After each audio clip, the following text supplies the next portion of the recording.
Hello friends, good morning. मात्र 30 दिनों में अंग्रेजी बोलना कैसे सीखें, इसके लिए हमने बेहतरीन कोर्स तैयार किया है। यदि आप हर क्लास को अच्छे से कंप्लीट करेंगे और उसका नोट्स बनाएंगे, तो मैं गारंटी लेता हूँ, आप मात्र 30 दिनों में अंग्रेजी बोलना शुरू कर देंगे। इसके लिए सबसे पहले आपको ये ध्यान देना होगा कि इंग्लिश में ऐसे क्या-क्या पॉइंट्स हैं जिसको सीखने से जो आपकी ऑल जो इंग्लिश है वो आपको समझ में आना शुरू हो जाए। उसके लिए कुछ लोग अलग-अलग तरीके की अलग-अलग ढंग से अलग-अलग बातें बताते हैं। तो उसमें से सबसे इम्पोर्टेंट पॉइंट होता है जो इंग्लिश सीखने के लिए है, पहला है आपका parts of speech. Parts of speech ये क्या करता है कि इंग्लिश में जो भी वर्ड होते हैं, जितने भी वर्ड होते हैं, उनके बारे में आपको ज्ञान देता है कि कौन सब्जेक्ट के स्थान पे आएगा, कौन वर्ब का काम करेगा, प्रीपोजिशन और आपका कंजंक्शन, इंटरजेक्शन, ठीक है? तो वो क्या रोल प्ले करेगा, किस वर्ड का क्या रोल है, इसको हम सीखते हैं पार्ट्स ऑफ स्पीच में। और ये होते क्या-क्या हैं? ये होता है आपका नाउन, दूसरा होता है आपका प्रोनाउन और तीसरा आपका होता है एडजेक्टिव, चौथा आपका होता है वर्ब, पांचवा होता है एडवर्ब, सिक्स्थ होता है आपका प्रेपोजिशन और सेवंथ होता है आपका कंजंक्शन और जो नेक्स्ट है वो आपका है इंटरजेक्शन।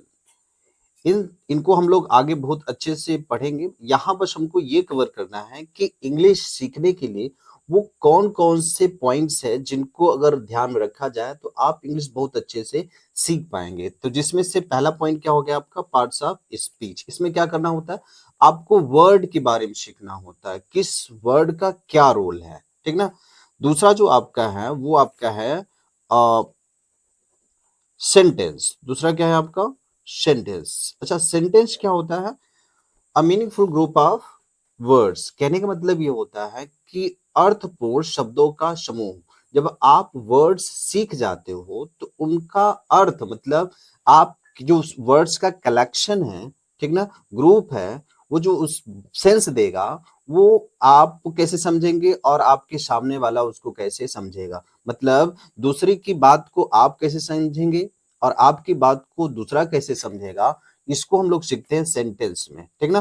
तो इसमें मेन बात होता है सेंटेंस फॉर्मेशन, मतलब सेंटेंस का निर्माण कैसे किया जाता है, इसको भी हम लोग आगे बहुत अच्छे से सीखेंगे। नेक्स्ट पॉइंट जो आपका होता है, ध्यान रखना, जो सबसे इम्पोर्टेंट पॉइंट है वो है आपका टाइम प्लस एक्शन वर्ब। क्या होता है? टाइम और plus action verb.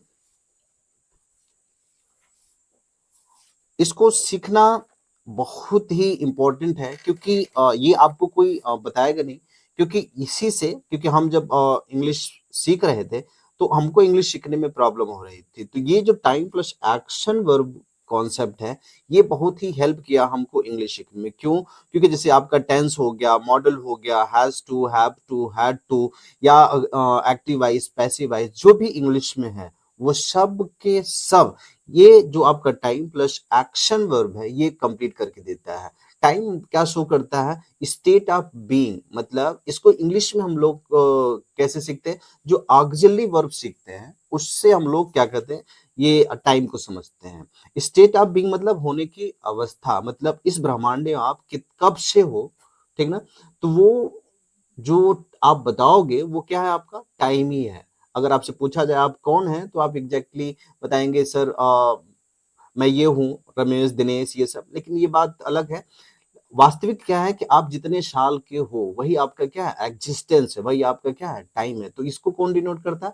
Auxiliary verb. Auxiliary verb कितने होते हैं? 24 होते हैं। इसको हम लोग आगे सीखेंगे। एक्शन वर्ब क्या होता है? एक्शन वर्ब मीन्स होता है जैसे पढ़ना, लिखना, सोना, उठना, बैठना, मतलब डूइंग वर्ब।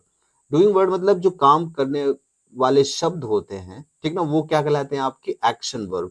इसी से पूरा-पूरा आपका टेंस और modal, has to, have to, imperative sentence ये सब कवर होता है। तो इसको हम लोग आगे बहुत अच्छे से कवर करेंगे। अगला जो इम्पोर्टेंट पॉइंट है 4th नंबर पे, वो क्या है आपका?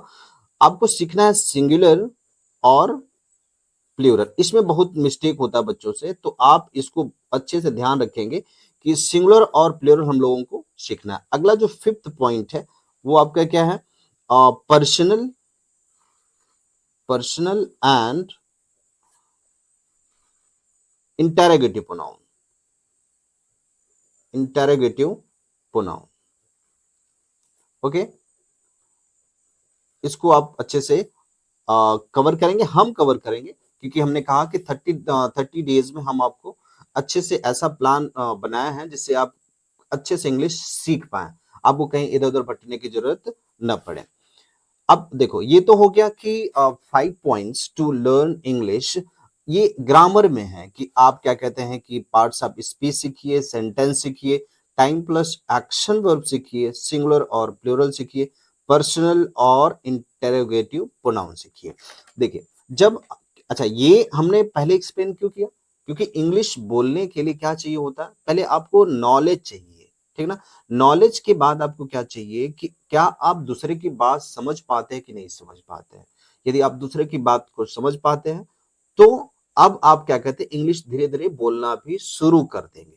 क्योंकि देखिए, आप देखे होंगे कि जो पढ़े लिखे लोग नहीं हैं, आप बड़े बड़े शहरों में चले जाएंगे तो वहां जो पढ़ा लिखा व्यक्ति नहीं, इवन जो आपका रिक्शा वाला होता है वो भी इंग्लिश में बात कर पाता है। वो कैसे बात कर पाता है, सुन सुन के बात कर पाता है। इसलिए सुनना, लिसनिंग कैपेसिटी इंप्रूव करनी होती है।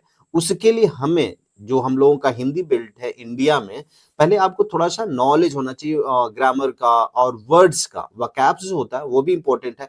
हर क्लास के एंड में हम आपको 5 वर्ड्स, इंपॉर्टेंट वर्ड्स देंगे जो आपको इंग्लिश बोलने में हेल्प करेगा। चलिए हम लोग अब इस बात को ना और अच्छे से स्टार्ट करते हैं। देखिए साथियों, ये जो हम लोगों ने सीखा, ठीक ना, कि 5 points, parts of speech, sentence, time plus action verb, singular और plural, personal and interrogative pronoun, ये ओवरऑल इंग्लिश में आपको हेल्प करेगा। ठीक है, तो आप एक बात ध्यान रखेंगे कि इस पॉइंट को हमेशा अपने दिमाग में रखेंगे कि ये पॉइंट्स है जिसको हमको हमेशा माइंड में रखना है। चलिए अब हम लोग क्या करते हैं, अच्छे से पढ़ना शुरू करते हैं। ये जो आपका इंग्लिश है, इंग्लिश जो आपका है, ये क्या है, इंग्लिश दो पार्ट्स में होता है। एक होता है आपका लैंग्वेज, क्या होता है, लैंग्वेज। और सेकंड जो होता है आपका होता है लिटरेचर। क्या होता है, लिटरेचर। लैंग्वेज क्या होता है, एक और हम इसका डेफिनेशन लिखें तो ये होता है मीडियम ऑफ कम्युनिकेशन, मीडियम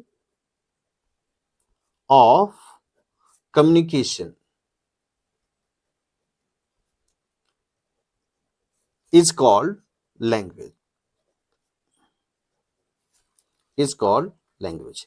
इसकी हिंदी अगर हम लोग कवर करेंगे तो इसकी हिंदी क्या होगी, बातचीत के माध्यम को क्या कहते हो आप, भाषा कहते हो।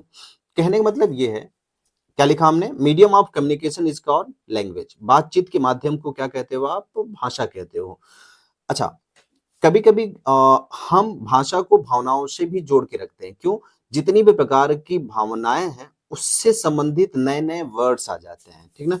तो ये जो आपका आप सेंटेंस पढ़ते हो कि affirmative, negative, interrogative, first type, second type, ये सब क्या है आपका, ये आपका क्या कहते हैं, ये भावनाओं को व्यक्त करने के लिए एक अलग अलग तरीका है, ठीक ना। तो ध्यान रखेंगे, और जो आपका लैंग्वेज है वो क्या है, medium of communication is called language. बातचीत के माध्यम को क्या कहते हो आप, भाषा कहते हो।